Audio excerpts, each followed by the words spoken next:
ಬಯಸುತ್ತೇವೆ. ಆದರೆ ಸಾಮಾಜಿಕ ಮತ್ತು ಆರ್ಥಿಕ ಕ್ಷೇತ್ರಗಳಲ್ಲಿ ಅಸಮಾನತೆ ಮುಂದುವರೆದಿರುತ್ತದೆ. ರಾಜಕೀಯದಲ್ಲಿ ನಾವು ಒಬ್ಬರಿಗೆ ಒಂದು ಓಟಿಗೆ ಒಂದು ಮೌಲ್ಯವೆಂದು ಪರಿಗಣಿಸುತ್ತೇವೆ.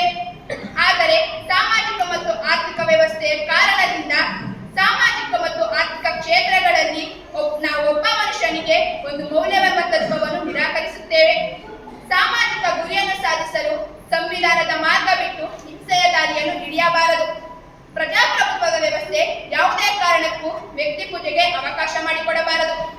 ಆಧ್ಯಾತ್ಮದಲ್ಲಿ ಭಕ್ತಿ ಎಂಬುದು ಮೋಕ್ಷದ ದಾರಿಯಾಗಬಹುದೇನೋ, ಆದರೆ ರಾಜಕೀಯದಲ್ಲಿ ಭಕ್ತಿ ಎಂಬುದು ವ್ಯಕ್ತಿಯ ಪೂಜೆ ಎಂಬುದು ಸರ್ವಾಧಿಕಾರಕ್ಕೆ ದಾರಿ ಮಾಡಿಕೊಡುತ್ತದೆ.